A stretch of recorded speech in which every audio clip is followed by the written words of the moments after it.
If you have any of the older iPhones, you might be wondering, what iPhone should I get? And you might be looking into the iPhone 15 Pro and what the iPhone 15 Pro is gonna offer. So I'm making this video for you. Here are 5 of the most important changes coming to the new iPhone 15 Pro.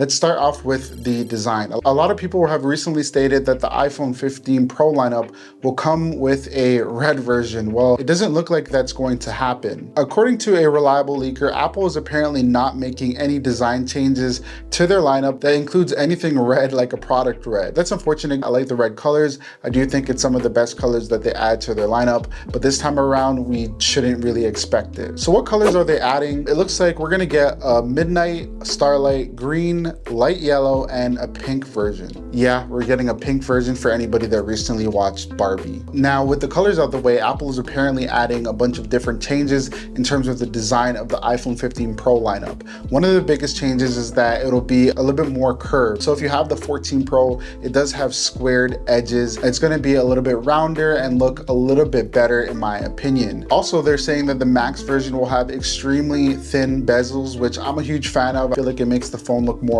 modern and minimal, and that's kind of like the vibe that I really like. The iPhone 15 Pro is rumored to be a little bit thicker. It looks like it's been eating well like everyone else has. And I really welcome this change because I feel like the camera bumps on the iPhone 14 Pro lineup were just too big, whereas the phone was a little bit thinner, and it was also incredibly hard to clean between the camera bumps. Did I mention that the iPhone, or at least a version of it, will be made out of titanium? That's right, Apple will be getting rid of the aluminum that you saw on previous generations and replace it with titanium, which is lighter, looks better, and just feels a little bit more premium for a phone that already looks pretty premium. Another welcome change in terms of the design is that there will be no mute switch. I feel like I always have my phone on mute, don't really change it. So I'm very happy that they're gonna remove it, but what are they gonna replace it with? Well, according to rumors, they're gonna replace it with a action button, similar to how it is on the Apple Watch, which will allow you to pretty much customize it and change it to anything. Let's say you're out and you wanna take photos, you just quickly press the button and you can take photos, or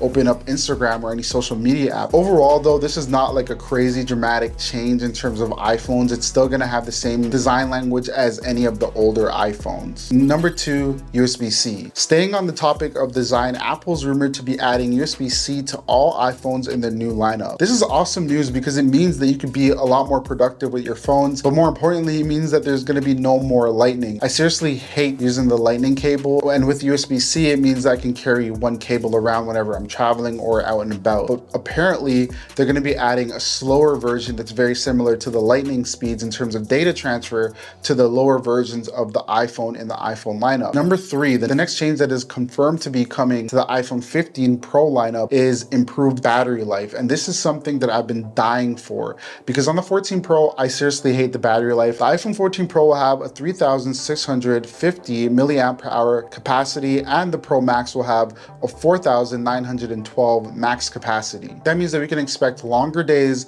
without needing to plug in, so more social media, more answering emails, and maybe more phone calls. Also, a cool little leak is suggesting that Apple's doing something completely different versus anything we've ever seen before on any smartphone. And that's something called stacked batteries, which you typically find in electric cars like Tesla's. Stacked batteries can allow companies to pack more power in the same amount of space and increase battery life. But a few people, including myself, do have a little bit of concerns about cooling, so they're testing out things like vapor cooling in an iPhone. We are really in the future now. Oh yeah, and I don't want to forget that the chip in the iPhone 15 Pro, which will be apparently the A17 chip, that chip is going to be a lot more efficient in terms of battery life. It's going to have a 35% reduced power consumption, which combined with the stacked battery in the iPhone 14 Pro will mean that you can use that phone all day long. The iPhone 15 Pro is rumored to use Sony's new sensor for the 14 that is almost a 1-inch sensor. For non-camera nerds, that basically means that photos are going to look punchier and you're going to get a lot more light in the photo. But the hot rumor coming on the scene is that Apple will apparently feature a periscope telephoto lens on the new iPhones, which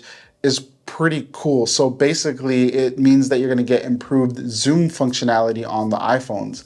Even though the iPhone 14 Pro has 3 times zoom, I don't really think it's like the greatest compared to like what you get on Samsung, but this means that you're gonna get 6 times zoom, all done internally. So you're not gonna see like a moving part on your iPhone at the back moving as you zoom in. It's kind of gonna be done inside the phone and reduces the chance that it's gonna break on you. I saved the best for last. Apple is apparently working on a different version of the iPhone. It's not the Pro Max, it's not the regular Pro, but it's a Pro Ultra.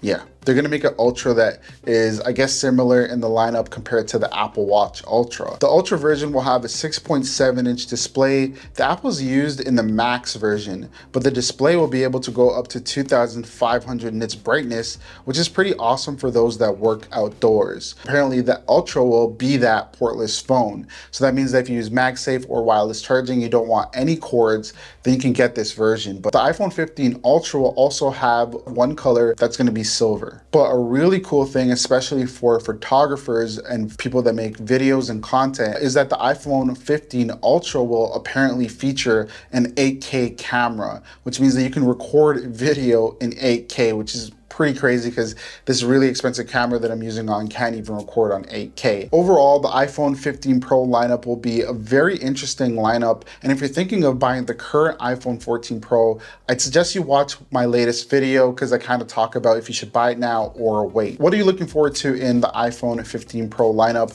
Let me know down below in the comments. And while you're there, make sure to give the video a thumbs up and subscribe. Peace.